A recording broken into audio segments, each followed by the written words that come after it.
नमस्कार दोस्तों, स्वागत है आपका आज के द हिंदू न्यूज़ एनालिसिस में। तो चलिए शुरू करते हैं 4 मई का द हिंदू न्यूज़ एनालिसिस। देखिए, इस वीडियो में हम डिस्कस करते हैं द हिंदू का एडिटोरियल सेक्शन और न्यूज़ सेक्शन। तो चलिए स्टार्ट करते हैं। और ये सभी तरीके के कॉम्पिटिटिव एग्जाम्स के लिए बहुत ही ज़रूरी है कि आप डे टू डे लाइफ से जुड़े रहें कि क्या इवेंट्स हो रहे हैं, ताकि आपको करंट अफेयर याद करने की ज़रूरत ना पड़े और आप चीज़ों को रिलेट कर सकें। ठीक है, और ये सिर्फ एग्ज़ाम के लिए ही रिलेटेड नहीं है, ये आपको आम जिंदगी में भी इन चीज़ों का पता रहना चाहिए। ठीक है, तो चलिए शुरू करते हैं।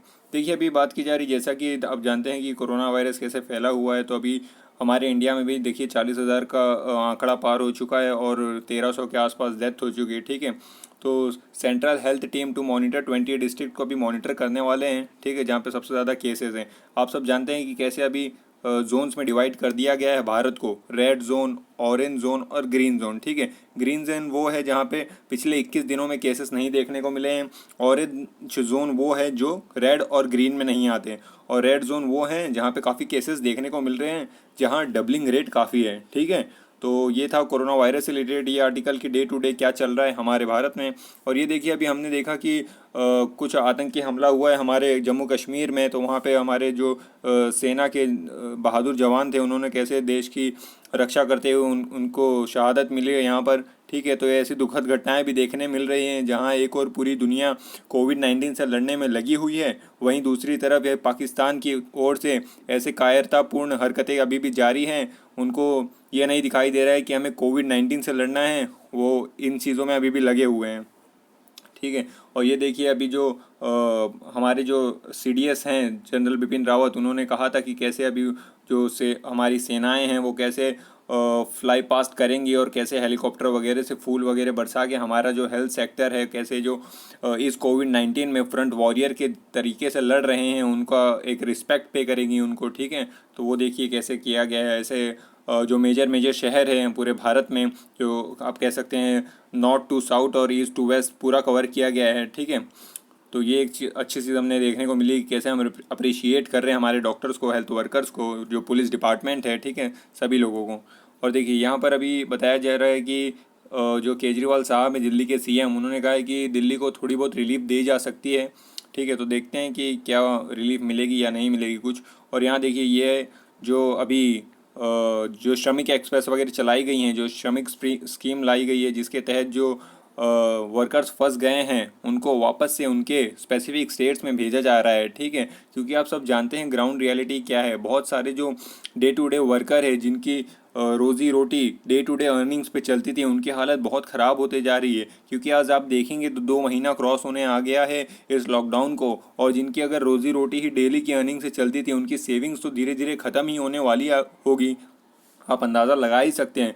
और एक डेटा पॉइंट में एक डाटा भी आया है, उसमें भी हम डिस्कस करेंगे क्या बुरी हालत चल रही है। ठीक है, देखिए, यहाँ पे बताया गया है कि इकॉनमी को अभी बहुत टाइम लग सकता है रिकवर करने में। ठीक है, 1 साल से भी ज़्यादा लग सकता है। जैसा कि हमने कल ही देखा था कि जो IIP है, इंडेक्स ऑफ इंडस्ट्रियल प्रोडक्शन, ने कहा है कि -6.5 का वहाँ पे नुकसान हुआ है। ठीक है, यानी ग्रोथ नहीं हुई, आप कह सकते हो कि नीचे की तरफ गया है। -6.5%, जो हमारे 8 कोर सेक्टर्स हैं उनकी बात कर रहा हूँ। ठीक है, अब देखिए, यहाँ पे बताया गया है कि कैसे बांग्लादेश में कुछ 27 बांग्लादेशी आसाम में पकड़े गए हैं। ठीक है, तो वहाँ पे देखा गया है कि कुछ लोग फंस गए थे, तो वहाँ की तरफ से कमेंट आया है कि ये लॉकडाउन की वजह से लोग वहाँ पे फंस गए थे, और ऐसी कोई इन्फिल्ट्रेशन वाली बात नहीं है। ठीक है, तो वो एक चीज़ देखने को मिली है। अब देखिए, ये आगे बताया जा रहा है कि कैसे जो तबलीगी जमात के जो मेंबर्स थे उनको अभी कैसे हॉस्पिटल्स में रखा गया है, तो वो अभी अपना रोल निभा रहे हैं अच्छा एक। और वो क्या कर रहे हैं कि प्लाज्मा डोनेट कर रहे हैं, ताकि क्योंकि इनका बहुत सारे लोग इनमें से ठीक हो गए हैं, तो प्लाज्मा, जो जैसा कि आपने पहले भी सुना होगा कि जो एंटीबॉडीज़ हैं वो प्लाज्मा में होती है। प्लाज्मा कहाँ होता है? हमारे ब्लड में। तो अगर कोई व्यक्ति अगर रिकवर हो गया है, ठीक है, अगर एक रिकवर्ड व्यक्ति है और इसका सैंपल खून ले लेके दूसरे निकाला जाए, फिर उस खून में से प्लाज्मा निकाला जाए, फिर उस प्लाज्मा में से एंटीबॉडी निकाली जाए। ठीक है, एंटीबॉडी क्या है? जो वायरस के अगेंस्ट लड़ता है, ठीक है, हमें बचाता है उस वायरस से, वो होता है एंटीबॉडी। और ये एंटीबॉडी फिर किसी इन्फेक्टेड पर्सन में डाल दिया जाए तो हो सकता है ये उस इन्फेक्टेड व्यक्ति की मदद कर सके। ठीक है, तो ये ऐसे स्टेप्स लिए जा रहे हैं। हालांकि हमने कुछ दिन पहले ही देखा कि प्लाज्मा थेरेपी कोई एक पक्का सोल्यूशन नहीं है, ठीक है। तो हमारी हेल्थ मिनिस्ट्री ने कहा था कि हम इसको ऑफिशियली कह नहीं सकते कि ये फुल्ली सेफ है क्योंकि अभी टेस्टेड नहीं है ये, ठीक है। लेकिन यहाँ पे डोनेशन किया जा रहा है, तो ये एक चीज़ हमें देखने को मिल रही कि कैसे हमारी कम्युनिटी एकजुट हो गई, इसके अगेंस्ट लड़ रही है। ना वो कोई रिलीजन देख रही है, ना कोई कास्ट देख रही है, और सब एक दूसरे की हेल्प कर रहे हैं जो भी पॉसिबल हो सकता है, ठीक है। तो ये एक हमें अच्छी चीज़ देखने को मिल रही है सोसाइटी में। और आगे चलिए देखते हैं और क्या क्या खास इंपॉर्टेंट न्यूज़ है आज के न्यूज़पेपर में। तो देखिए, ये तो शहरों से रिलेटेड जो चीज़ें हैं, और ये देखिए पंजाब में भी अभी केसेस बढ़ गए हैं, तो पंजाब की इधर बात की गई है, सिंगल डे स्पाइक वहाँ आया है। और देखिए उड़ीसा की बात की गई है कि उड़ीसा में भी कैसे जो क्वारंटाइन है वो फ़रार हो रहे हैं। तो लोगों की अपनी अपनी मानसिक तनाव भी आ रहा है लोगों में। लोग क्या है कि क्वारंटाइन होकर रहना नहीं चाहते हैं और काफ़ी फ्रस्ट्रेटेड हो रहे हैं, ठीक है। तो बहुत ही ख़राब टाइम हमें देखने को मिल रहा है, ठीक है। यहाँ पर देखिए गुरुग्राम में कुछ लेवल पे सेक्टर्स चालू कर दिए गए, थोड़ा बहुत मार्केट ओपन कर दिया गया है। यहाँ पर देखिए कुछ फार्मर्स तो चलिए अपना हार्वेस्टिंग कर रहे हैं, लेकिन अभी आप आगे का आर्टिकल देखेंगे कि वहाँ पे कुछ फार्मर्स ने अपनी पूरी फसल ही जला दी क्योंकि उन्हें हार्वेस्ट करने नहीं मिल रहा है, अच्छी रेम्यूनरेटिव प्राइजेस नहीं मिल रहे हैं। तो काफ़ी डिस्ट्रेस का सामना करने को मिल रहा है, देखने को मिल रहा है उनके द्वारा, ठीक है।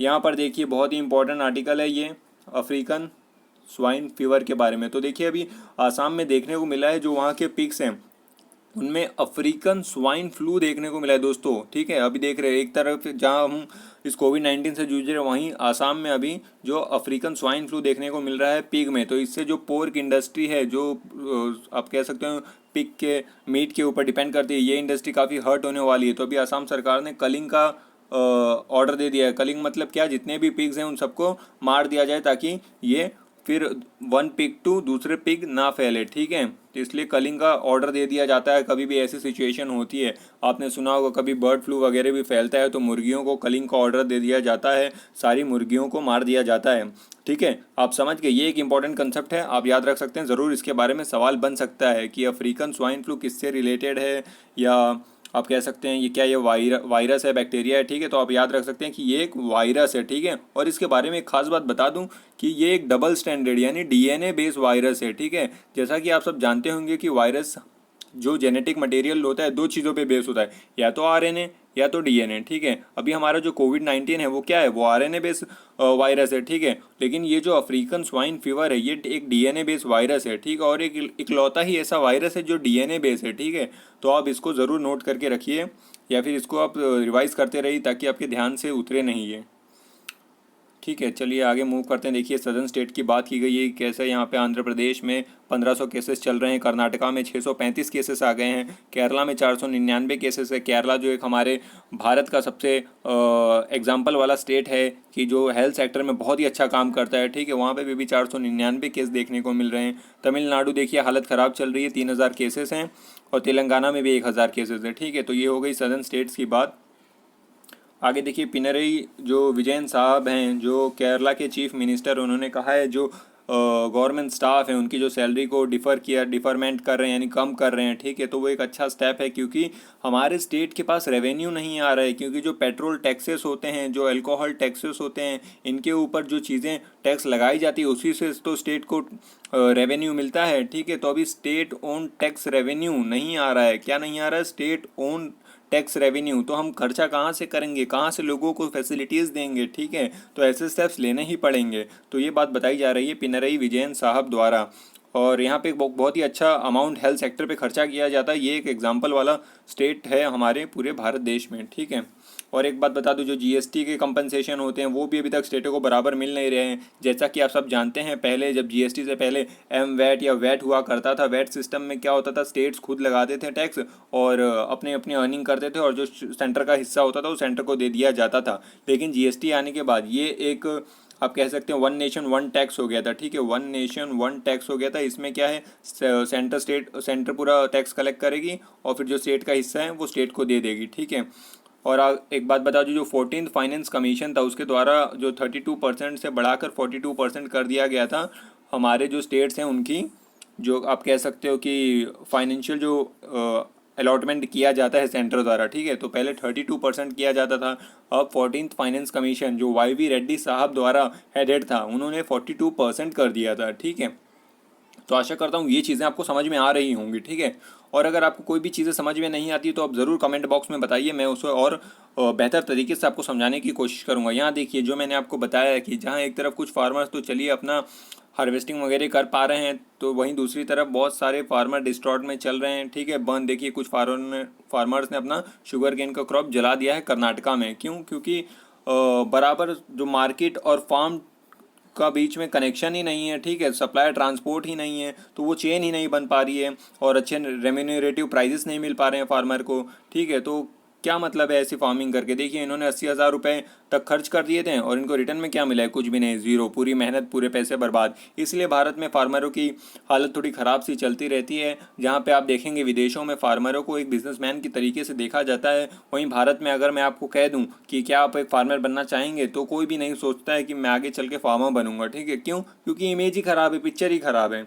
अगर हम देखें कि एक फार्मर बहुत ही लग्जरियस लाइफ जी रहा है, बहुत ही अच्छे तरीके से रह रहा है, तो बहुत सारे लोग अपना प्लान बदलेंगे और हो सकता है बोलें कि मैं फ्यूचर में फार्मर बनूंगा। लेकिन ऐसी चीज़ें हमें यहाँ देखने को नहीं मिलती हैं। तो इसके ऊपर ज़रूर कुछ काम करने की ज़रूरत है कि हमारा जो अन्नदाता है वो ज़रूर से एक बेहतर लाइफ जी सके, उसको इतनी मुसीबतों का सामना ना करना पड़े। तो इसके लिए सरकार को ज़रूर कुछ करना चाहिए, ठीक है। और चलिए आगे देख लेते हैं। देखिए यहाँ पर एक जो single day one day exams है उसे होते हैं, उनमें पूछा जा सकता है, जो एक कन्नड़ पोएट निसार अहमद है पास हो गए हैं, तो ये पूछा जा सकता है जो निसार अहमद हैं वो कौन से स्टेट से बिलोंग करते हैं या कौन सी फील्ड से बिलोंग करते हैं, ठीक है। तो ये कर्नाटका से बिलोंग करते हैं और ये एक पोएट हैं, ठीक है। क्या नाम है इनका? निसार अहमद। तो आप याद रख सकते हैं। यहाँ देखिए जो लिकर है आंध्र प्रदेश में वो 25% महंगी बेची जाएगी। जैसा कि आपने सुना ही होगा कि अभी जो अल्कोहल एडिक्ट्स हैं उनकी हालत काफ़ी ख़राब चल रही है, तो इसको देखते हुए कुछ राज्यों ने अल्कोहल को बेचने की इजाज़त ले ली है। लेकिन वो और इनसे स्टेट को एक और फ़ायदा है कि कम से कम जो अल्कोहल के ऊपर टैक्स लगाया जाता है उससे थोड़ी स्टेट को पैसे भी मिल पाएंगे, रेवेन्यू भी मिल पाएगा, तो वो पब्लिक वेलफेयर के लिए खर्चा कर सकते हैं, ठीक है। तो अल्कोहल का भी आंध्र प्रदेश में 25% बढ़ा दिया गया है, ठीक है।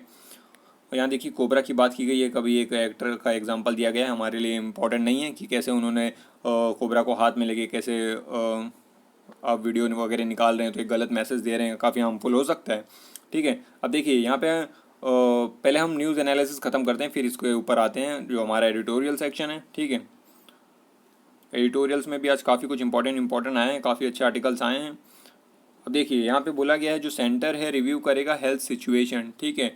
तो और उसके हिसाब से ही जो अभी जो इजाज़त दी गई है श्रमिक एक्सप्रेसेस द्वारा कि जो फंसे हुए स्टैंडर्ड माइग्रेंट वर्कर्स हैं वो अपने अपने राज्यों में जा सकते हैं, वो ऐसा नहीं है कि सभी लोगों को अलाउ कर दिया जाएगा। बहुत सारे लोग क्या होते हैं, सपोज़ करिए कि आप यूपी के निवासी हैं, फिर आप जाके कहीं चेन्नई में आप काम करते हैं, वहाँ रहते हैं और कभी कभार यूपी रिटर्न जाते हैं घूमने के लिए या ऐसा टेम्पररी के लिए। तो ऐसा नहीं है कि इस जो ये प्रोविज़न चालू किया गया आप इसका फ़ायदा उठाकर आप भी चले जाएं घर, और फिर क्योंकि आप यहाँ जाएंगे तो आप रिटर्न आने की भी सोचेंगे, तो वो एक डबल दिक्कत हो जाएगी।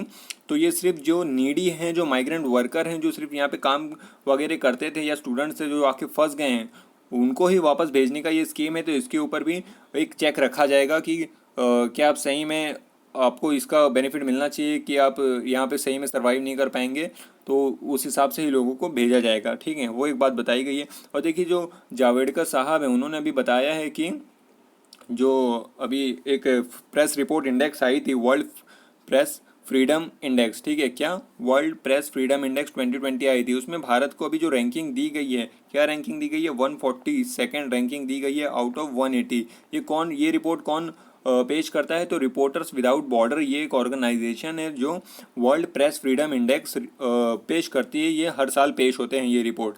तो इस साल 142nd रैंक मिली, यानी बहुत ही ख़राब रैंक मिली है भारत को, ठीक है। और इसके लिए इल्ज़ाम लगाया गया है आर्टिकल 370 के एब्रोगेशन को, जो CAA हुए हैं और बहुत सारे जो हमारे यहाँ प्रोटेस्ट हुए हैं उसके ऊपर इल्ज़ाम लगाया गया है कि प्रेस इसकी वजह से जो जर्नलिस्ट हैं उनको अच्छे से फ्रीडम नहीं है यहाँ पर काम करने के लिए। तो जो जावड़ेकर साहब हैं उन्होंने कहा है कि ये एक गलत रिपोर्ट है, इससे भारत की इमेज काफ़ी ख़राब हो रही है। बट ऑब्वियस है इमेज तो ख़राब होगी ही अगर आपको वर्ल्ड प्रेस फ्रीडम इंडेक्स में इतना नीचे रखा जाएगा। तो देखते हैं अभी इसके आगे सरकार क्या इसके ऊपर फैसला लेगी और क्या जवाब देगी, ठीक है। और बता दूं आपको जावड़ेकर साहब कौन है, हमारे union information and broadcasting minister हैं, ठीक है। और देखिए और अभी जो सेंटर ने अभी ड्राफ्ट किया है कि जो सैटेलाइट टेलीविज़न चैनल्स हैं उनके लिए नए नए रूल्स लाए हैं, ठीक है। इसके तहत अभी बहुत सारे रेस्ट्रिक्शंस और लगा दिए हैं, ठीक है। तो ये इतना इंपॉर्टेंट है नहीं, लेकिन आपको थोड़ा सा बता देता हूँ कि आपको ऊपर से परमिशन लेके ही सब कुछ अपने हिसाब से चलाना पड़ेगा। और जो लोगो वगैरह हैं वो अगर अलाउड नहीं है, अगर वो सब लगाओगे तो आपके ऊपर पेनल्टी लग सकती है। तो यही सब चीज़ें हैं, ठीक है, कि आपको इन शॉर्ट बताऊं तो सारा कुछ ही आपको मिनिस्ट्री से परमिशन लेके ही आगे चलाना है काम, ऐसा नहीं कि आप अपनी मर्जी से कुछ कर रहे हो, ठीक है। तो देखिए अभी भारत ने कहा है कि कुलभूषण जाधव के ऊपर थोड़ी सी बात की है पाकिस्तान से, ठीक है। इंडिया ट्राई टू परसुएड पाक टू फ्री जाधव। जो हमारे कुलभूषण जाधव साहब है जो वहाँ पे फंसे हुए हैं, जिनको पाकिस्तान ने पकड़ के रखा हुआ है एक जासूस के तौर पर, ठीक है, जबकि वो एक बिजनेसमैन है, रिटायर्ड नेवी ऑफिसर हैं, ठीक है। तो उनको पाकिस्तान ने पकड़ लिया है और इसका इंटरनेशनल कोर्ट ऑफ जस्टिस में भी केस भी हुआ था, जिसमें भारत का पलड़ा काफ़ी भारी था और हमने काफ़ी एक अच्छा केस रखा था कि गलत तरीके से फंसाया जा रहा है इनको, ठीक है। इंटरनेशनल कोर्ट ऑफ जस्टिस कहाँ है, तो नेदरलैंड हेग्स में है, ठीक है। और यहाँ पे इनका केस लड़ा था जो हमारे भारत के काफ़ी प्रसिद्ध एक वकील है, आप कह सकते हो हरीश साल्वे जी, जो आज की डेट में यूके में बेस हैं, ठीक है। चलिए आगे देखते हैं और क्या बात की गई है। देखिए बताया गया है scramble for funds as centre tighten purse string, ठीक है। तो देखिए बताया गया है कि अभी स्टेट्स के पास है ना काफ़ी फंड की कमी आ रही है, क्योंकि जीएसटी का जो कंपेंसेशन था वो स्टेट्स को मिला नहीं है। और अभी जो उनके पास पैसे थे वो सभी के सभी पैसे वो हेल्थ सेक्टर में लगाते जा रहे हैं। जैसा कि केरला की बात बताई गई है, हमने केरला का देखा कि केरला के पास कैसे फंड की कमी होती जा रही है। मैंने आपको बताया स्टेट ओन्ड टैक्स रेवेन्यू, जो स्टेट खुद अपने राज्य से कमाते हैं, ठीक है, वो फिर खर्चा करते हैं अपने स्टेट के डेवलपमेंट के लिए। तो अभी वो काफ़ी कम होते जा रहा है और जीएसटी का जो कॉम्पेंसेशन था वो भी नहीं मिला है। तो वही बात वापस से यहाँ पे बताई गई है, ठीक है। और देखिए ये देखिए जो फ्लाइंग पास्ट की बात मैंने आपको शुरुआत में बताई है, तो उसका ही फ़ोटो काफ़ी अच्छा है। कैसे जो हमारी सेनाएं हैं वो कैसे हमारे मेडिकल जो प्रोफेशनल्स हैं उनको एक आप कह सकते हैं कि सलामी दे रही है, कि शुक्रिया अदा कर रहे हैं कि आप इस विपदा की घड़ी में कैसे लोगों को सहायता कर रहे हैं और एक फ्रंट वॉरियर के तौर पर अपनी जान हथेली पे लेके आप लोगों की सेवा कर रहे हैं, ठीक है। तो ये एक सामने आई है पिक्चर। और आगे देखते हैं और क्या क्या है। अब देखिए सऊदी अरेबिया की बात की गई है, ठीक है। अब देखिए सऊदी अरेबिया एक है ऑयल के ऊपर बेस इकॉनमी, ठीक है। इनकी मोस्ट ऑफ द इकॉनमी किसके ऊपर बेस होती है, ऑयल के ऊपर।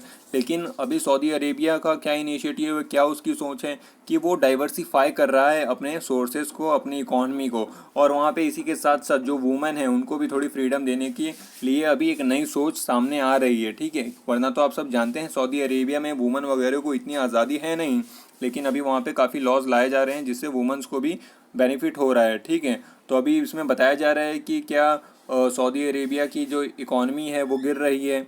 तो अभी बताया गया है कि अरामको, जैसा कि आपने सुना होगा, जो अरामको रत्नागिरी में ऑयल बेस्ड रिफाइनरी लगाई जा रही है उसमें सऊदी अरेबिया का काफ़ी एक बड़ा स्टेक है, ठीक है। तो इन्होंने कहा है कि ऐसा कुछ नहीं है, इकॉनमी की ये कोविड-19 की वजह से ऐसा मेजर इम्पैक्ट नहीं देखने को मिलेगा। जो हमारा अरामको है वो भी सही से चलेगा, ठीक है।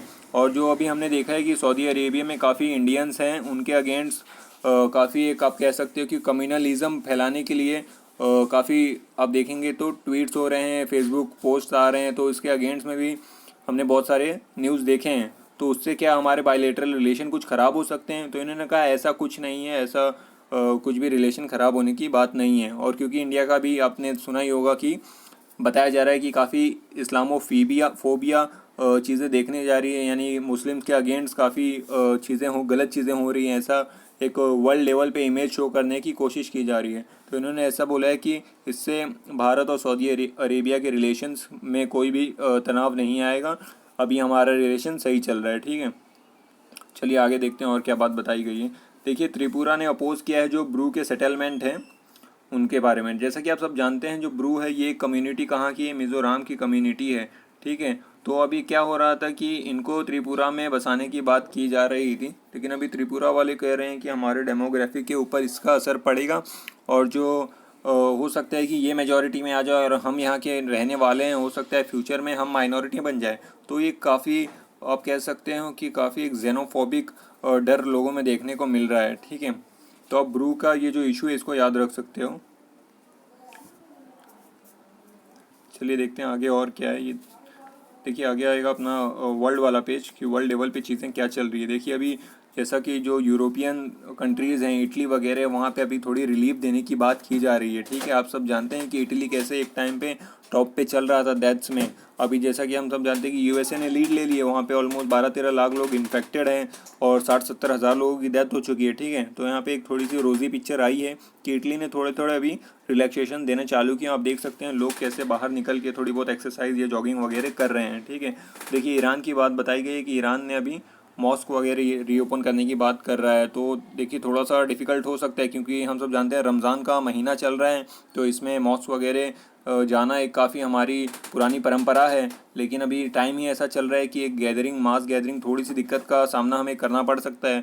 तो अब देखते हैं कि वहाँ पे क्या निकल के आता है। ठीक है, अभी देखिए जो माइक पोम्पियो साहब हैं यूएसए के, उन्होंने नकारा है कि जो ये वायरस है वो वुहान की लैब में बना है। ठीक है, उन्होंने कहा है ऐसा हम मानते हैं कि ये लैब में नहीं बना है, लेकिन इसके ऊपर थोड़ा बहुत अभी वो थोड़ी बहुत और जानकारी या थोड़ी बहुत और रिसर्च कर रहे हैं। ठीक है, और देखिए अभी काफ़ी चर्चा में ये जो थे अपने नॉर्थ कोरिया के जो वहाँ के शासक हैं किम जॉन उन, कहा जा रहा था कि इनकी हालत काफ़ी ख़राब है। तो अभी काफ़ी टाइम बाद ये मीडिया के सामने आए हैं और साउथ कोरिया ने भी कहा है कि ठीक है, इनकी अभी कोई सर्जरी वगैरह हुई नहीं है और ये काफ़ी हेल्दी हैं। तो अभी काफ़ी टाइम के बाद ये मीडिया के सामने अपनी प्रेजेंस दे रहे हैं।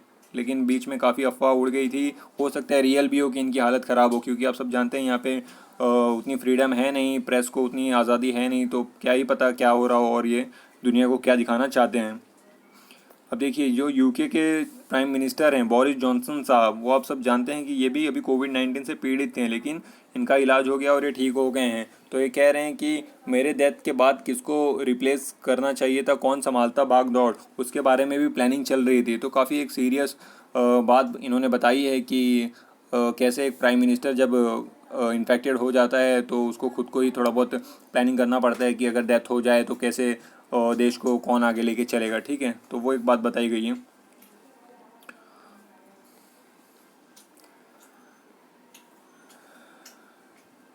देखिए स्पोर्ट्स में देखिए बताया जा रहा है अभी जो ये अपनी मिथाली राज है वो कह रही है 2021 का जो वर्ल्ड कप है वो हो सकता है, ऐसा नहीं है कि नहीं होगा। ठीक है, अभी चांसेस हैं कि वो हो जाए क्योंकि 2021 ठीक ठाक दूर है, ऐसा नहीं कि काफ़ी करीब है 2021।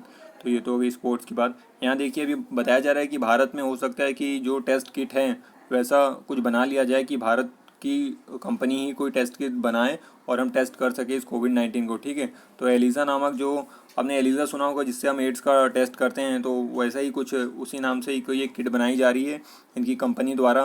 तो ये भारत बेस्ड जो सुनील वजीरानी ये हैं, तो ठीक है देखते हैं अभी कैसे ये किट लेके आते हैं और कैसे क्या इसका यूज़ होता है ग्राउंड लेवल पे और कैसे हमें इससे हेल्प मिल पाती है। ठीक है, तो ये तो हो गई न्यूज़ एनालिसिस वाला, न्यूज़ वाला सेक्शन। अब चलिए देख लेते हैं कि एडिटोरियल में क्या आया है। ठीक है,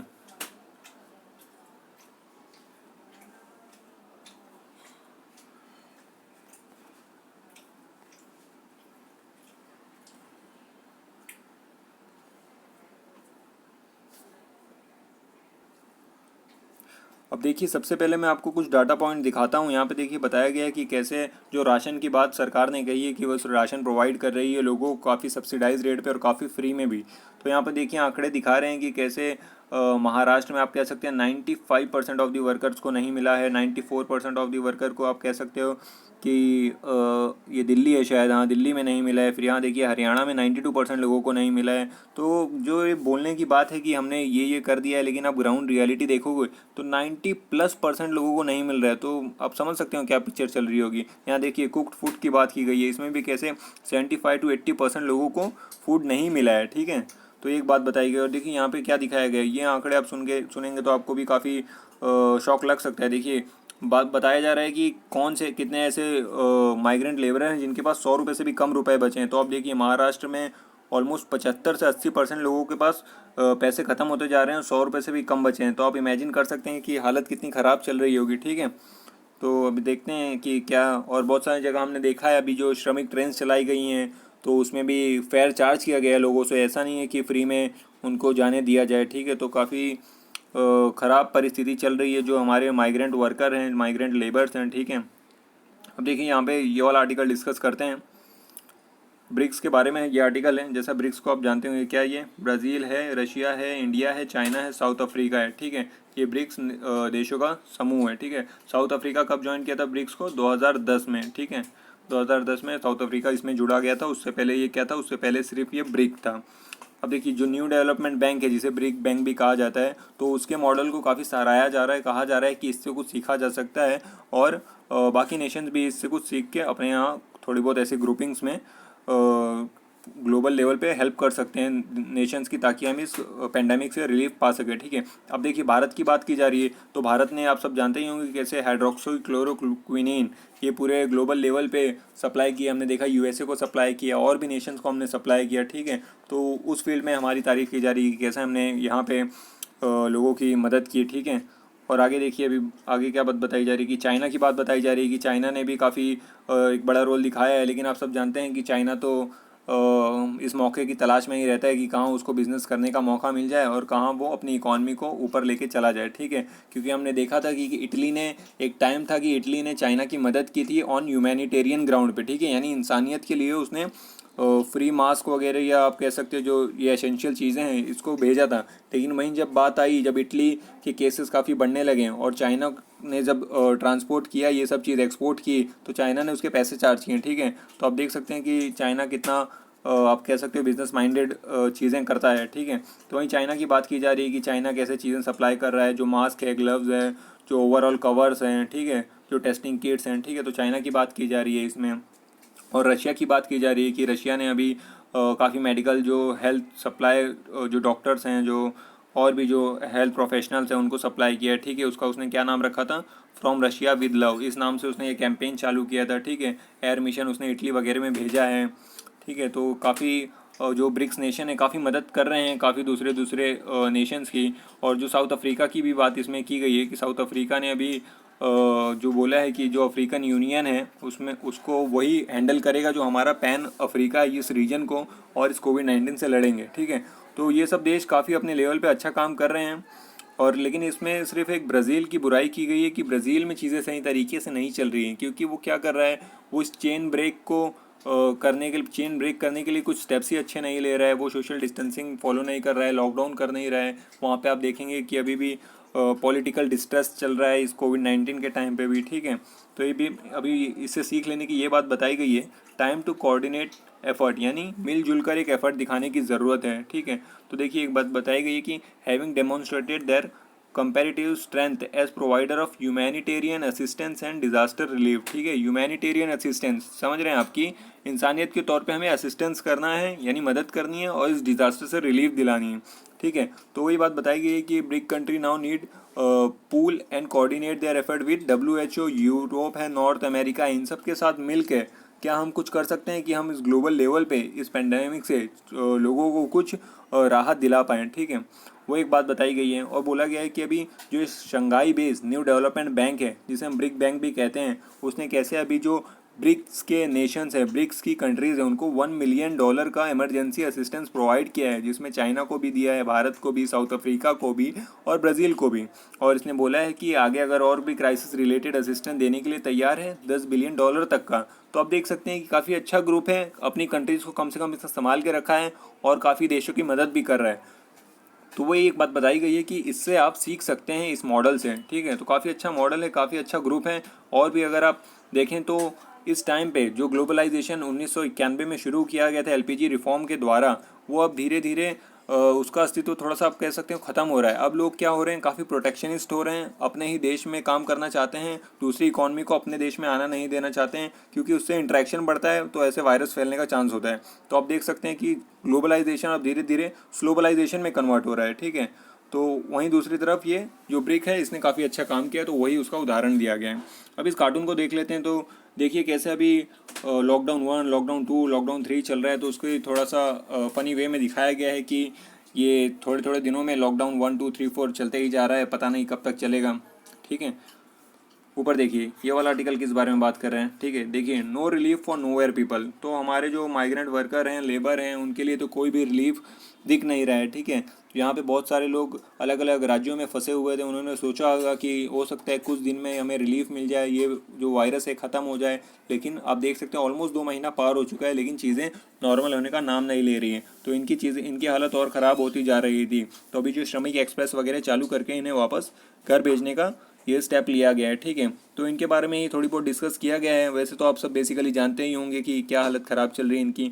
तो बताया गया है कि कैसे इनके पास कोई राइट्स नहीं है, कोई एंटाइटलमेंट्स नहीं है। अगर ये अपने घर भी जा रहे हैं तो गांव वाले इनको एक्सेप्ट करने से मना कर रहे हैं, क्योंकि इनको देखा जा रहा है कि ये एक डिजीज़ कैरियर हैं, ठीक है। तो काफ़ी आप कह सकते हो बेइज्जती का सामना करना पड़ रहा है इस वर्ग के लोगों को, ठीक है। और बताया गया है कि कैसे एक लार्ज नंबर ऑफ जो पीपल है हमारे भारत के, वो इस फील्ड से बिलोंग करते हैं। 60 से 65 मिलियन जो लोग हैं वो इस डे टू डे वर्कर हैं, लेबरर हैं, ठीक है।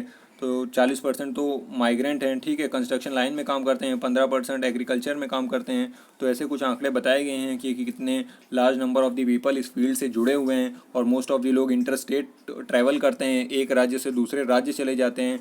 तो इससे एक चीज़ हमें देखने को मिलती है कि जहाँ लोग नॉर्मल दिनों में अपना राज्य छोड़कर, अपना घर छोड़कर शहरों में चले जाते हैं काम के लिए, और इस पेंडेमिक महामारी के टाइम पे कैसे लोग अपने घरों की तरफ लौट रहे हैं। तो सरकार ऐसा क्यों नहीं कुछ करती है कि हम विलेज लेवल पे ही, या जो हमारा कह सकते हैं जहाँ पे काफ़ी लोग बसे हुए हैं, जैसा कि महात्मा गांधी ने कहा था कि भारत गांव में बसता है, ठीक है। तो क्यों नहीं हम वहीं पे चीज़ें प्रोवाइड करते हैं, क्यों नहीं हम वहीं पे कुछ एम्प्लॉयमेंट वगैरह की फैसिलिटी लेके आ पाते हैं, ताकि लोगों को माइग्रेट ना करना पड़े। आप देख सकते हैं कैसे ये एक टर्म दिया जाता है, माइग्रेंट लेबरर, ठीक है।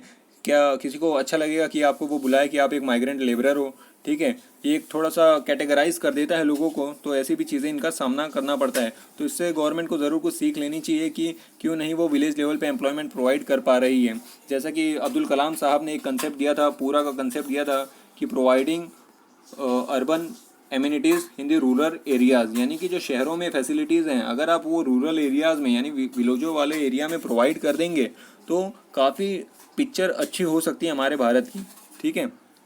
चलिए आगे देखते हैं।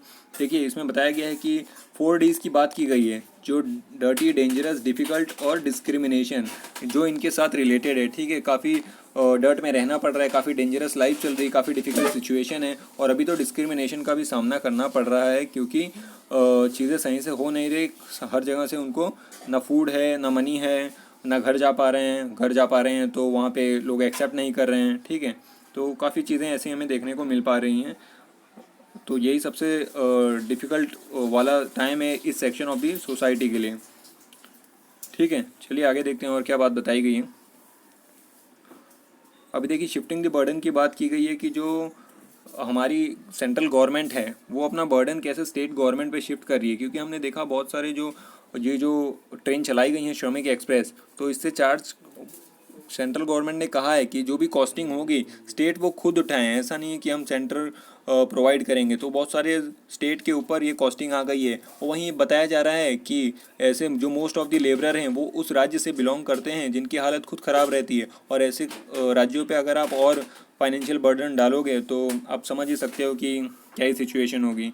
तो ये एक पिक्चर देखने को मिल रही है जो काफ़ी ख़राब आप कह सकते हो, ठीक है। अब देखिए, इसमें बताया गया है कि डिजीज़ सर्वेलांस के बारे में बताया गया है। जो इंडिया का हमारा जो हॉस्पिटल सेक्शन है, ठीक है, मेडिकल फैसिलिटीज़ के बारे में बताया गया है कि इसके बारे में डिस्कस किया गया है कि चीज़ें कैसी हैं, कैसी होनी चाहिए, ठीक है। तो चलिए इसको देख लेते हैं। अब देखिए इसमें क्या बताया गया है। अभी जैसा कि हम सब देख रहे हैं कि एक तरफ जहाँ पे डेथ हो रही है तो इसमें कोमॉर्बिडिटीज़ की बात बताई गई है, यानी कि अगर आप सिर्फ डेथ हो रही है तो ऐसा नहीं कि सिर्फ कोविड-19 से, जो उसके साथ दूसरी बीमारियां हैं उनको कहा जाता है कोमॉर्बिडिटीज़, ठीक है। तो उसका नाम लिया जा रहा है कि आप ये बीमारी और थी इसलिए इसकी डेथ हो गई। तो ऐसा क्यों है कि आप बाकी चीज़ों के ऊपर इतना ध्यान क्यों नहीं दे रहे। अभी ये पेंडेमिक आया है और इतना फैला है तो इसके ऊपर इतना इशू बन रहा है, ठीक है। और जो इतनी सारी उससे भी डेंजरस बीमारियां हैं, इसमें टीबी की बात की गई है कि टीबी कैसे आप कह सकते हो कोविड-19 से ज़्यादा डेंजरस हैं, उसकी बात की गई है। तो क्यों नहीं पहले से हम अपने हेल्थ सिस्टम पे सर्वेलांस रख पाते हैं कि सब चीज़ें सही चल रही हैं कि नहीं, और लोगों को सही मेडिकल फैसिलिटीज़ क्यों नहीं दे पाते हैं, ठीक है। तो वो एक पिक्चर सामने आई है। देखिए टीवी की बात की गई है कि टीवी एक बहुत बढ़िया एग्जांपल है। एवरी 10 सेकंड में एक टीवी की डेथ देखने को मिल रही है। आप कह सकते हो हर साल, हर डे पर डे 1400 लोग टीबी से मर रहे हैं। तो ये कोविड-19 से भी ज़्यादा यहाँ पे पिक्चर ख़राब चल रही है, ठीक है।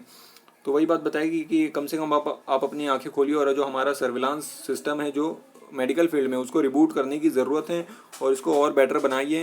हेल्थ फैसिलिटीज़ लोगों को और बढ़िया तरीके से दिलाइए, ठीक है। चलिए ये वाला आर्टिकल देखते हैं। देखिए इसमें बात की गई है वेस्ट बंगाल के बारे में। हमने देखा कि अभी वेस्ट बंगाल कैसे चाइना की तरह बिहेव कर रहा है, वो सही डाटा दे नहीं रहा है सरकार को और ये छुपा रहा है डाटा कि वहाँ पे ज़्यादा डेथ नहीं हुई, ऐसी बात बता रहे हैं। तो ये लोग अपना पॉलिटिकल गेम खेल रहे हैं, क्योंकि आने वाले टाइम में इलेक्शंस में अगर ऐसी ख़राब पिक्चरें दिखाएंगे तो जीत के कहाँ से आएंगे, ठीक है। तो देखिए बताया गया है कि कैसे यहाँ पे 922 केस आए थे, फिर 48 डेथ बताई गई है, उसमें से 72 डेथ को छुपा दिया गया है, ऐसा बताया जा रहा है। वेस्ट बंगाल की सरकार है वो कह रही है कि ये जो डेथ हुई है कोमॉर्बिडिटीज से हुई है, यानी सिर्फ कोविड-19 से नहीं है, उसके साथ उनको और भी दूसरी दूसरी तकलीफें थी, इसलिए उनकी डेथ हुई है। लेकिन आपको इसको कंसिडर तो करना पड़ेगा, आपको इसके लिए अकाउंटेबल तो खुद को ठहराना ही पड़ेगा। आप ऐसे नेगलेक्ट नहीं कर सकते हो, उन सब चीज़ों को आप डाटा से हटा नहीं सकते हो, ठीक है। देखिए बताया गया है जो नेशनल एवरेज है, जो 721 टेस्ट हम कर रहे हैं पर मिलियन पे, यानी 10 लाख लोगों पे हम 721 लोगों का टेस्ट कर रहे हैं। वहीं बंगाल कितना कर रहा है, 212 टेस्ट कर रहे हैं। तो टेस्टिंग काफ़ी कम है, ठीक है। तो इसमें वही बात बताई गई है कि जो नेशन है, जो स्टेट हैं जो ज़्यादा टेस्टिंग कर रहे हैं वहाँ बट ऑब्वियस है केसेस ज़्यादा निकल के आएंगे, ठीक है। साउथ कोरिया की भी बात की गई है, देखिए महाराष्ट्र की बात की गई है, राजस्थान की बात की गई है कि यहाँ पे केसेस क्यों ज़्यादा निकल के आ रहे हैं, क्योंकि ये सब देश में ये सब देश या राज्य में टेस्टिंग भी बढ़िया तरीके से हो पा रही है। और ऐसा नहीं है कि अगर आपके यहाँ पे ज़्यादा डाटा निकल के आएगा तो आपका इमेज ख़राब होगा। इससे ये दिख के आएगा कि आप लोग काफ़ी तरीके से काम कर रहे हैं। लेकिन हाँ, अगर डेथ रेट बढ़ेगा तब आपका नाम ख़राब हो सकता है, तो आपको डेथ रेट संभाल के चलने की ज़रूरत है, ठीक है। तो वही बात इसमें बताई गई है कि आप डाटा छुपाइए नहीं, क्योंकि इससे पता नहीं चलेगा कि एक्चुअल रियलिटी चल क्या रही है और क्या स्टेप्स लेने की ज़रूरत है। अब देखिए यहाँ बात बताई गई है स्लो रिलीज़ के बारे में। जैसा कि हम देख रहे हैं कि अभी थोड़ी बहुत रिलैक्सेशन देने की बात की जा रही है और अभी जो लॉकडाउन बढ़ाया गया है, जो 2 हफ्ते के लिए और बढ़ा दिया है, 4 मई से 17 मई तक कंसिडर करने के लिए कहा गया है इस लॉकडाउन को। तो इसमें बताया गया अभी कैसे हमने red zone, orange zone, green zone में कन्वर्ट किया है जो हमारे स्टेट्स हैं उसको, ठीक है। तो उसको स्पेसिफिक, जैसे मैंने आपको ऊपर के आर्टिकल में बताया है कि कौन से जोन में क्या क्या रिलैक्सेशन है और कौन से क्राइटेरियाज हैं, ठीक है। फिर केरला की बात की गई है कि केरला में अभी कैसे उसको तारीफ़ की गई थी कि काफ़ी अच्छे तरीके से उसने हैंडल किया सिचुएशन को, ठीक है। तो वही इसमें बताया गया है कि लेकिन अभी तक दवाई तो आई नहीं है, तो प्रिवेंशन ही सबसे बढ़िया हमारे पास हथियार है इससे लड़ने के लिए। मास्क वगैरह का इस्तेमाल करिए, हैंड वॉशिंग करिए, फिजिकल डिस्टेंसिंग मेंटेन करिए, जो हम डेली सुनते आ रहे हैं वही सब बातें इसमें बताई गई है, ठीक है। और देखिए जो हमारे वेस्ट एशिया में जो काफ़ी लोग जाते हैं काम करने के लिए, जो गल्फ़ रीजन है वहाँ पे काफ़ी लोग जाते हैं काम करने के लिए, फिर वहाँ से रेमिटांसेस भेजते हैं, ठीक है। तो वो काफ़ी लोगों की अभी समस्या बनी पड़ी है कि वो लोग वहाँ फंसे पड़े हैं, ठीक है। हम तो भारत में ही फंसे पड़े हैं, लेकिन वो तो दूसरे देश में जाके फंसे पड़े हैं, ठीक है। तो उनकी भी एक बात बताई गई है। तो यही सब पिक्चर इसमें दिखाई गई है कि क्या क्या चीज़ें चल रही हैं अभी और क्या क्या होना चाहिए, ठीक है। अब यहाँ देखिए ये किसके बारे में बात कर रही है, देखिए साउथ एशिया रीजन के बारे में बात कर रहे हैं। साउथ एशिया आप कह सकते हो सार्क वाला जो रीजन है, ठीक है। सार्क में कितने देश आते हैं, 8 देश आते हैं। सार्क को आप कैसे याद रख सकते हो, तो देखिए सार्क को याद रखने का तरीका एक शॉर्टकट बताता हूँ आपको, BBIN स्पैम, ठीक है। आप इस तरीके से सार्क के जो नेशन है उसको याद रख सकते हो। BBIN तो एक ग्रुप पहले से ही आपने सुना होगा कि भूटान, बांग्लादेश, इंडिया और नेपाल, ये ग्रुपिंग है। और स्पैम में क्या आ गया, ये देखिए श्रीलंका आ गया, पाकिस्तान, अफगानिस्तान, मालदीव, ठीक है। तो ये हो गए सार्क के नेशन हो गए। तो बताया गया है कि साउथ एशिया का इवोल्यूशन या फिर साउथ एशिया को कैसे एज अ ग्रुपिंग आके काम करना चाहिए उस बारे में बात की गई है, ठीक है। तो अभी देखिए कि कैसे पूरा जो वर्ल्ड है इस कोविड-19 से लड़ रहा है, तो उसमें हमें क्या स्टेप्स लेना चाहिए as a region, as a South Asian region. तो हमारे यहाँ केसेस अभी बढ़ रहे हैं, जैसे भारत में देखिए केसेस बढ़ रहे हैं, ठीक है। और मेडिकल वगैरह उतना फैसिलिटीज़ सही है नहीं। और हम देख रहे हैं कि अभी हमें क्या देखने को मिल रहा है कि एक टॉप डाउन अप्रोच देखने को मिल रहा है, यानी अथॉरिटेरियन रेजिम देखने को मिल पा रहा है, जैसा कि चाइना में आप कह सकते हो। यानी एक डिक्टेटरशिप तरीके से चीज़ें हो रही हैं, क्योंकि कंडीशन ही ऐसी हो गई है। तो वही बोला गया है कि थोड़ा बहुत आपको डेमोक्रेसी का भी ख्याल रख के चलना चाहिए, जो ग्राउंड लेवल पे चीज़ें उनसे भी बात करनी चाहिए, ग्राम स्वराज को इम्पोर्टेंस देनी चाहिए। ग्राम स्वराज का जो महात्मा गांधी का विजन था कि असली पावर ग्राम यानी कि गांव के हाथ में होनी चाहिए, ठीक है। उसकी बात की गई है। श्रीलंका के जो प्रेसिडेंट हैं वहाँ के, जो गोटाबाया राजपक्षे, उनकी बात की गई है कि कैसे उन्होंने कोविड-19 का भी इस्तेमाल करते हुए, फ़ायदा उठाते हुए काफ़ी प्रिजनर्स को छोड़ दिया है। पाकिस्तान की बात की गई है कि वहाँ पे कैसे आर्मी और जो प्राइम मिनिस्टर है उनके बीच क्या रिलेशन चल रहे हैं। नेपाल की बात की गई है कि कैसे वो अभी इस पेंडेमिक में काफ़ी थोड़ा बहुत एडवेंचर दिखा रहा है, काफ़ी चीज़ें इंपोर्ट एक्सपोर्ट करवा रहा है, ठीक है, मिलिट्री सपोर्ट ले रहा है, ठीक है। इंडिया का क्या है, इंडिया देखिए बहुत से नेशन की सपोर्ट कर रहा है, जैसे हाइड्रोक्सीक्लोरोक्विनिन भेजा है, ठीक है, और इंडिया में भी अभी तो केसेस बढ़ रहे हैं, ठीक है। तो ये इंडिया की बात हो गई है। और साउथ में देखेंगे तो सिंगापुर वगैरह थोड़ा बहुत तो ठीक ठाक परफॉर्म कर ही रहते हैं। और यहाँ देखिए अभी सॉफ्ट पावर की बात की जा रही है। सॉफ्ट पावर क्या होता है, देखिए जो एक होता है हार्ड पावर, एक होता है सॉफ्ट पावर। हार्ड पावर मतलब आप समझ सकते हो कि जो आप कह सकते हो आर्म रेसल पावर या फिर मिलिट्री पावर, ठीक है, जो आप कह सकते हो बाहुबल एक तरीके से। और सॉफ्ट पावर क्या होता है, जो आप स्किल्स जो बातों से या फिर और रिलेशन से जो बेहतर हो सके, उसे हम क्या कहते हैं, सॉफ्ट पावर। यानी जो हमारे कल्चरल रिलेशन है, ठीक है, यानी जो संबंधों से बढ़िया तरीके से सॉल्व हो जाए, ठीक है, वो होता है सॉफ्ट पावर। तो बहुत सारे देशों से हमारे कल्चरल टाइज काफ़ी अच्छे हैं, जैसे थाईलैंड वगैरह हो गया, कंबोडिया वगैरह हो गया, ठीक है। यहाँ पर क्या है, यहाँ पर देखिए तो आप देख सकते हो कि कैसे रामायण वगैरह से ये चीज़ें हमारे साथ काफ़ी लिंक करती हैं, ठीक है। और जो बांग्लादेश है, पाकिस्तान है, इससे भी हमारे काफ़ी कल्चरल रिलेशन है। देखा जाए तो सब एक ही जैसे हैं, बाद में इनका बंटवारा होकर अलग हुए हैं, ठीक है। तो सॉफ्ट पावर की बात की गई कि भारत का सॉफ्ट पावर काफ़ी अच्छा है, तो ये अपना सॉफ्ट पावर इस्तेमाल करके कैसे अलग अलग देशों के साथ बात करके, और जो हमारा साउथ एशियन रीजन है इसमें इस पेंडेमिक से लड़ने के लिए काम कर सकता है, ठीक है। और देखिए नेशन स्टेट की बात की गई, ये एक नेशन स्टेट कंसेप्ट आप याद रख सकते हो। नेशन स्टेट क्या होता है, जब हम अपने पूरे कंट्री को एज ए नेशन देखते हैं। नेशन देखते हैं मतलब इसमें यूनिटी का भाव आ रहा है, ठीक है। और अगर आप स्टेट देखोगे हर एक, तो वो एक यूनिटी का भाव नहीं, उसमें एक फ्रैगमेंटेशन का भाव है। और नेशन स्टेट में एक यूनिटी का भाव है कि हमारा पूरा एक देश है, ठीक है, नेशनलिज्म है, ठीक है। तो वो एक नेशन स्टेट की बात इसमें बताई गई है कि आपको वो एक भावना लेके चलनी है कि सारा ही देश को कैसे आगे लेके चलना है, और अलग अलग देशों से मिल के कैसे इस रीजन का डेवलपमेंट करना है, ठीक है।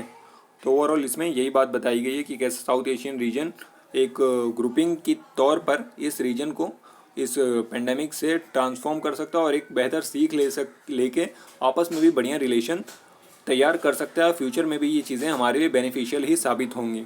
तो आज का ये एडिटोरियल भी समाप्त होता है। तो इसी के साथ आज की इस वीडियो को हम समाप्त करते हैं। अगर कुछ आपको बढ़िया लगा हो तो लाइक करना, और अगर बढ़िया नहीं लगा है तो डिसलाइक भी कर देना, और क्या इम्प्रूवमेंट की ज़रूरत है वो भी ज़रूर बताइए। चलिए, शुक्रिया।